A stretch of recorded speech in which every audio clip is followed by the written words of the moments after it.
Speaking of Boston, let's go to Fenway Park right now. Roch Kubatko standing by from MASNsports.com School of Rock. Roch, give us a little update on Austin Hayes. There were some plans to send him to the Arizona Fall League. Is that still in place? We have a little bit of a surprise, and we're going to make one more Arizona Fall League surprise joke backed by popular demand. He will not be playing for surprise in the Arizona Fall League, as it turns out. That was the original plan, but that was before the Orioles found out with this new Major League Baseball rule that you could actually recall a player, put him on that expanded roster, and let him report late to the league. Once they found that out, he's now up, he's got 64 at-bats by my last count with the Orioles. He's up to about 415 total this season, counting the minors. He's in the lineup again today, and they feel like that's plenty. They no longer need to send him there, get the at-bats, the plate appearances that he lost when he was injured a few times earlier this year. So the plan actually worked out great for them. They got to evaluate him at this level.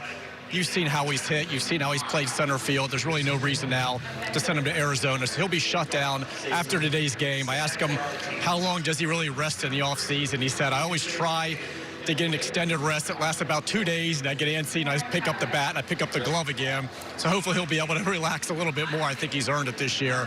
But Austin Hayes will not be going to the Arizona Fall League after all. That sounds like something Rick Dempsey would do, take a day off and then be ready for next year. But how about Hayes with the 20 games, 20 hits, and 4 home runs? But what about the 40-man roster? They've kind of revised it a little bit between now and, I guess, the winter meetings, right?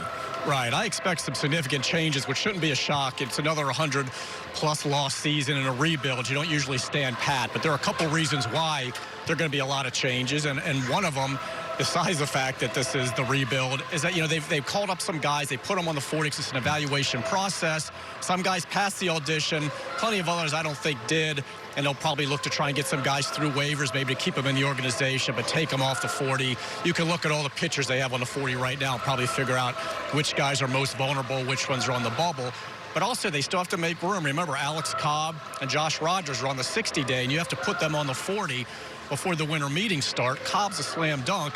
Rogers, we're assuming, stays in the organization, but I'm going to use that new regime term again. You know, he was Dan Duquette's guy in a trade. He wasn't the new regimes, so they may have a different opinion of him. He didn't pitch well at all at AAA or the majors. Then he had Tommy John surgery, but I would think they would like to take another look at him healthy before they make that determination. Then you've got with the Rule 5 draft coming up, they've got a lot of guys who are vulnerable who can be taken if they're not protected, led by Ryan Mountcastle. He certainly goes on there. They have to decide about Ryan McKenna, the outfielder. And then you've got a list of pitchers that include Keegan Aiken and Dean Kramer and Cody Sedlock and Gray Fenter. These are guys who are prospects that they may be concerned that they could lose. And, of course, you can always say, well, what are the odds that those guys would stay with the team all year? They can get taken and then return.